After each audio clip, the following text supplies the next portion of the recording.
Ano? Wala pa ba? Alam mo, Calvin, duda ako dyan sa girlfriend mo eh. Baka kakampi ng mga bata yan eh. Dad, magantay na lang kasi muna tayo. Nag-promise naman si Joanna eh. Pag tinawagan siya ng mga bata, I'll be the first to know. Eh, magantay na lang muna tayo. Relax lang. Sige, sige. Ang mabuti pa siguro ay magpahinga ka na. Pero ipaalam mo sa akin agad kapag tumawag yung babaeng yan. Sige.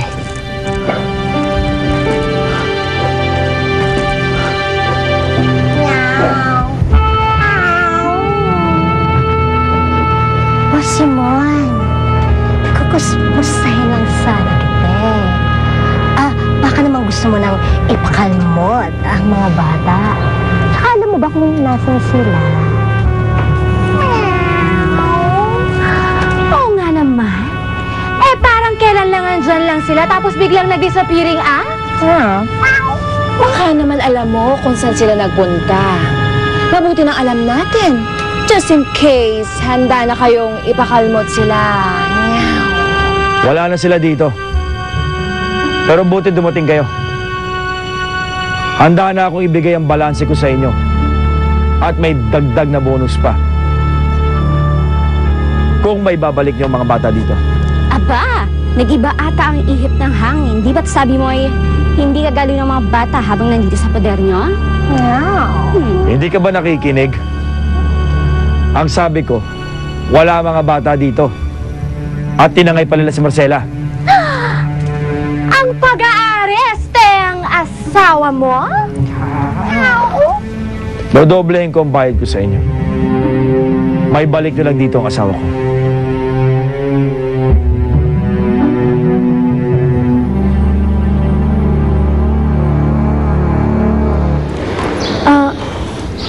Luluwagan ko muna yung tali kasi mukhang nasasaktan na sila na eh. Sorry po na kung napahigpit po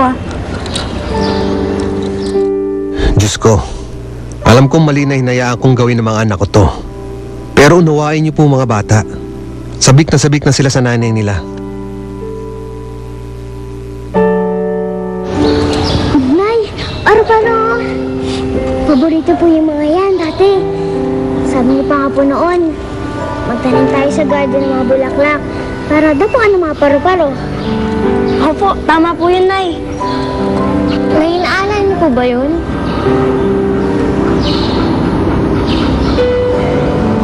Naalala mo na kami, Nay.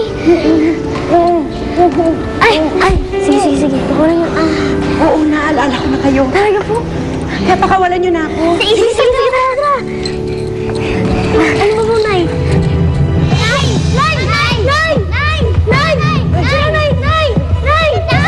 Marcela! Gusto niyong hanapin namin ang mga bata at pawiin ang asawa niyo. Yun ang sinabi ko. Yung mga bata. Wala akong pakialam kung anong gusto niyo gawin sa mga bata.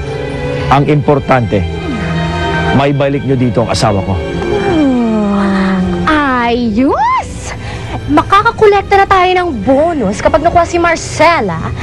At makakakolekta pa tayo!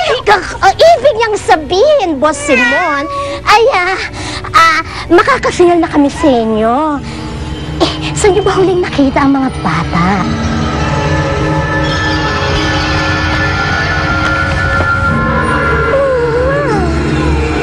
Ito ang address ng kaibigan ng mga bata. Manmanan nyo. Sigurado ako, hindi nila matitiis na hindi mag-usap. At pag nag-contact ka ng mga yan...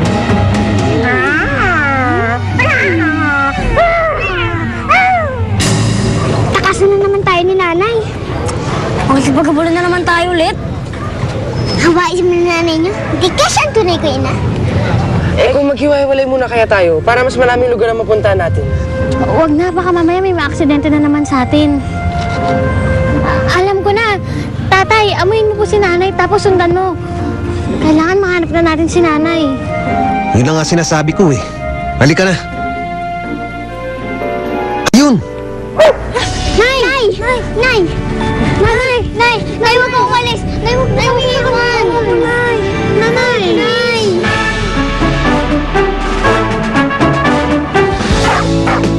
Ang likuran na pagpapaligo sa mga aso ay nakatutulong para mawala ang pag tubig, pambaligo, dahil lala ang pangati, kumainit ito. O yung waki naman,